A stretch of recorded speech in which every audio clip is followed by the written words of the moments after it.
Today, I'm going to be making a recipe that I found on Jeff Cooper's channel. Jeff sent us, he was kind enough to send us some foods to try from the United Kingdom, but he also let it slip that he has a YouTube channel where he bakes. And my favorite thing to eat is a Bakewell Tart. So I was thrilled when I went to his YouTube channel and he had Bakewell Tart squares, which we've made a Bakewell pudding, I think it was called, and we've made a Bakewell Tart. We made several Bakewell Tarts, but we've never made Bakewell Tart squares, and that just sounds right up my alley. I'm sure these are gonna, in the United States, these would be called bars, Bakewell Tart bars. And he has in parentheses frangipane squares. The good thing about, if you go to Jeff's YouTube channel, he, in the description below under his videos, he links to his blog. On his blog, he has recipes that are all typed out and you can print them out.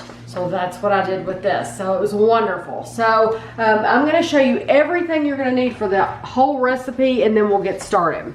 You need 125 grams of cold butter cut into cubes, 300 grams of plain flour, 30 grams of castor sugar, 1 egg, and then you need an additional egg for the wash, and I've just mashed it up with my fork. And then you need 2 tablespoons of milk, but you might not use it all, he said. This is all for the pastry base. Then you're going to need some plastic wrap. We'll do that later. You're also going to need some baking beans. We'll use those in a little bit. But for the filling, you need 225 grams of unsalted butter, 225 grams of castor sugar, which regular sugar for Americans, 225 grams of ground almonds, which I'm using almond flour, 1 tablespoon of almond extract, which is optional, but I'm using it because I like my Bakewell Tart to taste like almonds,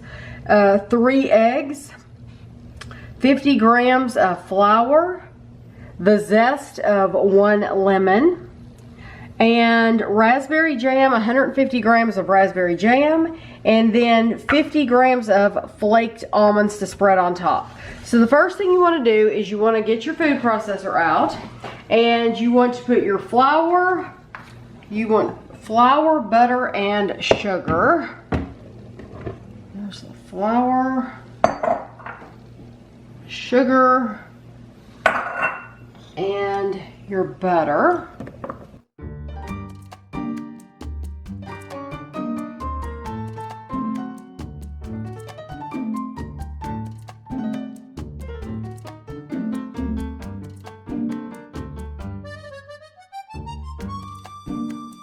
Now you want to add your egg and pulse it again until it comes together to form a rough dough.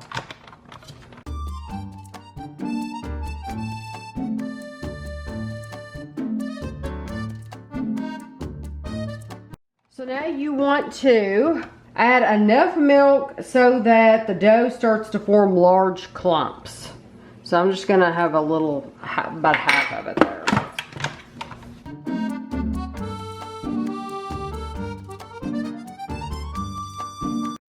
Now I want to, I didn't use the rest of that milk, so I only used about half of it. I want to get my plastic wrap, and I want to go ahead and pull some out here.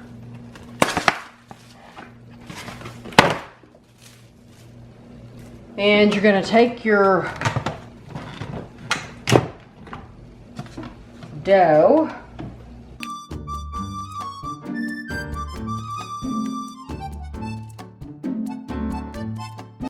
Now you're going to form this into a ball.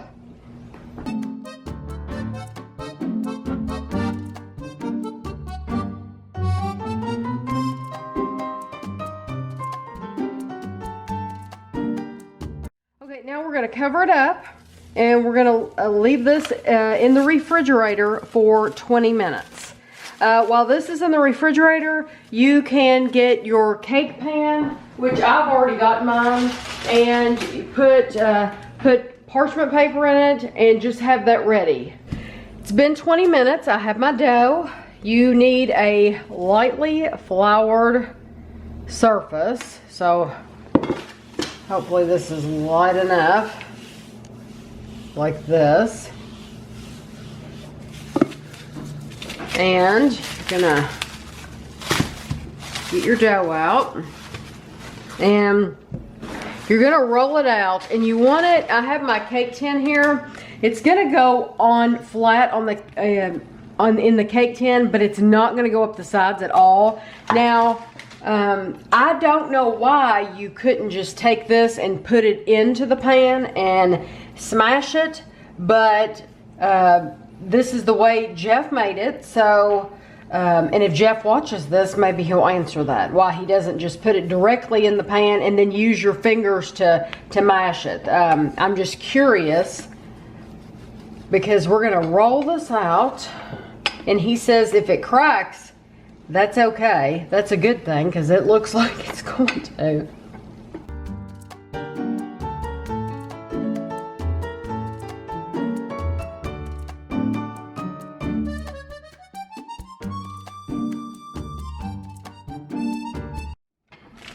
Okay, so now I'm gonna attempt, I know Kevin usually takes the rolling pin, and he usually, I don't know how he does it, but he somehow rolls it like this, and then he takes it over the pan and he lays it in here and he rolls it out. That's what I'm used to seeing him do. But you can see I didn't make it big enough in parts. So now I'm going to take my fingers, and for the rest of it, I'm going to just cover up the bottom. I'm going to patch it, and he said that if it had any holes, any cracks, it was okay, because you could patch it up. So that's what I'm going to do now. I'm going to get my little pieces and not waste them.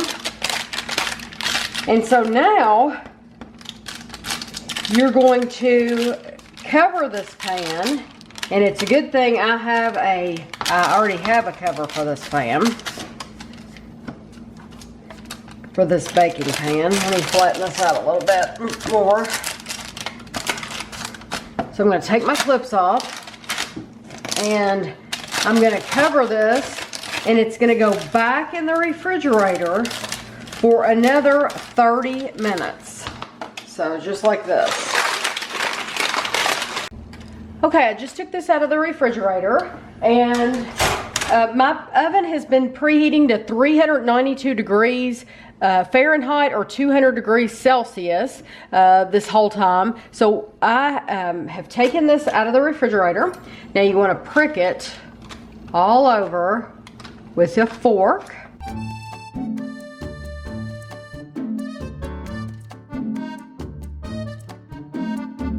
Now I want to take some parchment paper and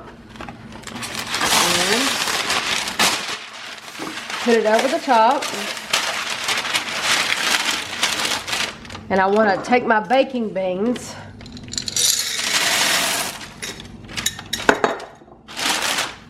and you can buy baking beans. I think we bought ours at Bed Bath & Beyond. And I'm thinking we just bought one package, or with two packages. But honestly, we could use some more, as you can see. But this is to give it some weight. We're gonna blind bake this. So now we're gonna put it in the oven just like this, and we're gonna bake it for 15 to 20 minutes. I'm gonna put it in for 18 minutes, and then we'll be back. This has been in the oven for 18 minutes, and now I want to carefully remove my baking beans.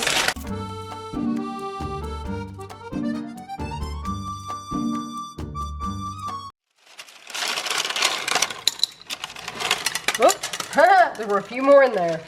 And they're hot. They're like hotter than Hades, let me tell you. So you don't want to hold your beans. Okay. So now what you want to do is take this is just an egg, and I've just mixed it up with the fork. I showed you that at the beginning. So you want to put a nice layer over your pastry. And then we're going to put this back in the oven for just 5 minutes because it's just going to brown a little bit.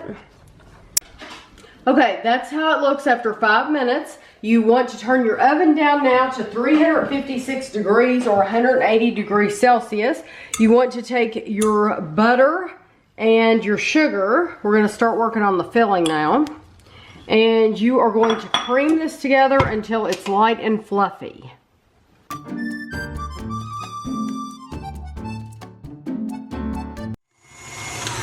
Okay, now you can add your almond extract and your eggs, and you're gonna mix this until it's fully incorporated with the butter and sugar mixture.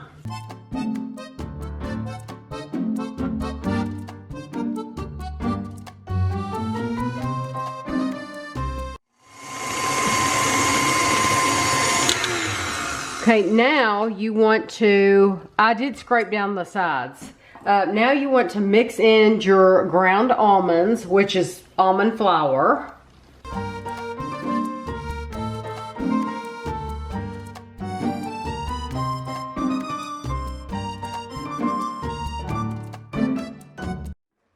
Okay, now we're going to take it off of here, and you can see it's all well incorporated. Now you want to fold in your lemon zest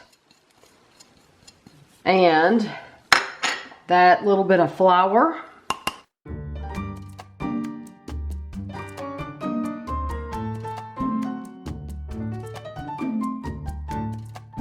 Take your raspberry jam and spread it out over the top. And you're gonna leave a little gap around the edge. You're not gonna put it all the way to the edge.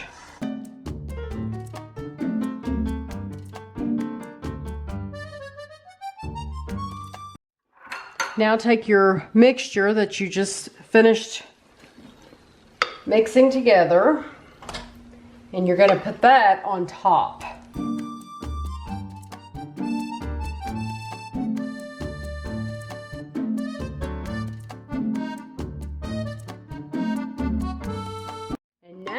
You take your almonds, your sliced almonds, and you put this on top. Now, Jeff said he uses about 50 grams, but you don't have to use this many. You can use whatever amount suits you. If you want less, that's fine. If you want more, that's fine. I think Jeff is like me, and he likes a lot of that almond flavor. So you can see we have a lot of almonds here. So now it goes in the oven for 20 to 30 minutes. I'm gonna put it in for 25 minutes and we'll be back. I actually ended up leaving it in the oven for 27 minutes. And so now you want to allow this to cool in the cake pan before we serve it. And then we'll just be able to cut it into squares and try a bite. But right now I have to wait. I have to be patient and wait until it cools. This is completely cooled now, so I should be able to pick it right up, and I'm going to cut it on a cutting board. And you can see some of the raspberry came out on the side. That's okay. Not a big deal, but you can cut these in whatever size bars you want. I'm going to cut them just like this.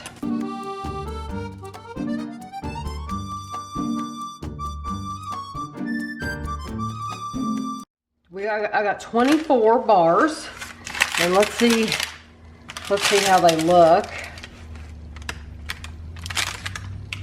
You can't see the layer in there very well, but that's my fault because I kind of squished it out on the side. Let's see what one of these looks like. See if it looks any better. Nope, I pretty much squished it all out.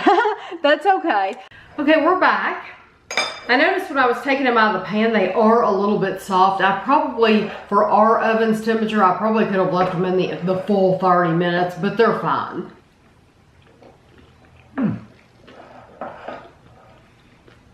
That's good. It's got that good almond flavor. You can taste the jam in there. It's pretty good. You know the first thing I taste though? Out of all that almond that's in there, out of all the jam that's in there, you know what I taste? The lemon. I did get a little bit of lemon too. That's funny too, because it's just a zest of one. I like this. It's a little dry. It's not, if I had to complain, I would put more. It's a little dry. I would put more raspberry. Yeah, the jam is very, very thin. But even in the original Bakewell Tart, you don't put very much. It is a very thin It's layer. like a secondary thing. Yeah, it's like they want it to be there, but they don't want to have a lot there. So I understand the reason why there isn't a lot, but you could put a lot more if you wanted to. Oh yeah, and sorry, I took a bite. In my original Bakewell Tart that I made, I had the same issue with it, wanting to squish all the raspberry or the jams on the side. We had talked about the only way you could really get by not doing that is to take very small plops, spoonfuls of that topping and go around the edges first and just kind of slowly work your way into where you don't have to spread it at all, where you're literally just dropping it exactly where it needs and then maybe smoothing the top of them. I think that's the only way you can get by with not doing that. But I like this. I like this a lot. I think it's very, very good. Don't expect sweet dessert. It's not a sweet dessert. It's sweet, but it's not. No, it's not like the original Bakewell Tart, because the original Bakewell Tart, a lot of that sweetness I think comes from the icing on the top.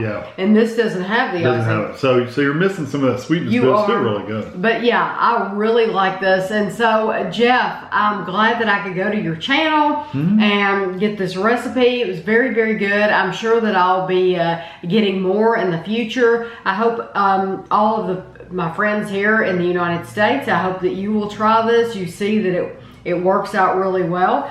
So I hope you all enjoyed it, and thanks for watching.